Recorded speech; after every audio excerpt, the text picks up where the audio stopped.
Hello বন্ধুরা, welcome to my channel ঈশার রান্নাঘর।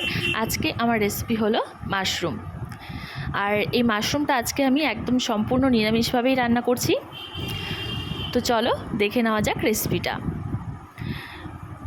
প্রথমেই দেখো, এখানে মাশরুমগুলোকে আমি একটা পাত্রে নিয়ে নিয়েছি। এবার এটাকে আমি ভালো করে ছাড়িয়ে নিয়ে মাঝখান থেকে মাশরুমগুলোকে একটু বড় বড় করেই কেটে নিয়েছি।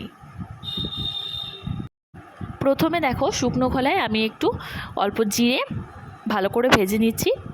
তারপর কড়াইয়ে আমি মাশরুমটাকে হালকা করে ভাপিয়ে নেব, তাই জন্য কড়াইয়ে জল বসিয়ে দিয়ে মাশরুমটাকেও দিয়ে দিয়েছি। আর এখানে আমি শিলনোড়ায় অল্প গরম মশলা আর ভেজে রাখা জিরেটাকে বেটে নিয়েছি। দেখো, মশলাটা বাটা আমার কমপ্লিট। আর এখানে মাশরুমটাও ভালো করে ভাপানো হয়ে গেছে। এবারে এটাকে আমি তুলে নিচ্ছি। দেখো, মাশরুমগুলো তুলে নিয়েছি। আর এখানে নিয়েছি একটা মিডিয়াম সাইজের আলুটাকে একটু ছোট ছোট টুকরো করে কেটে নিয়েছি। আর এখানে নিয়েছি আমি দুটো তেজপাতা, 3টে শুকনো লঙ্কা আর অল্প একটু জিরে ফোড়ন।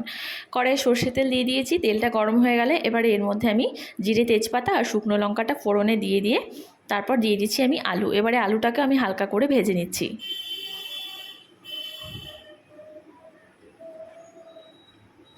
দেখো, আলুটা আমার প্রায় ভাজা হয়ে গেছে। এবারে এর মধ্যে আমি দিয়ে দিচ্ছি 1 চামচ মতো কাঁচা লঙ্কা বাটা। তোমরা যেই হিসেবে ঝাল খাবে সেই হিসেবেই তোমরা লঙ্কা বাটাটা দেবে। তারপর দিয়ে দিচ্ছি আমি অল্প একটু হলুদ আর দিয়ে দিচ্ছি অল্প শুকনো লঙ্কা গুঁড়ো। এবারে এই মশলাটাকে কিছুক্ষণ আমি হালকা করে কষিয়ে নিচ্ছি।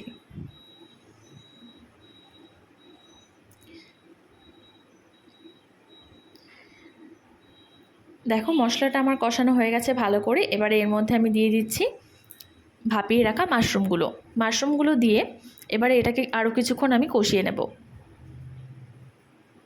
মাশরুমে দিয়ে দিচ্ছি আমি পরিমাণ মতো নুন।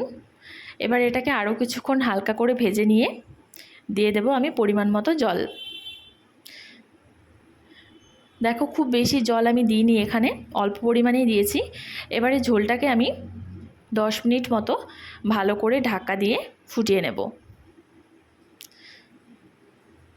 দেখো, 10 মিনিট ভালো করে ফুটিয়ে নিয়েছি। তারপর নামানোর আগে দিয়ে দিচ্ছি আমি জিরে আর গরম মশলা বাটাটা।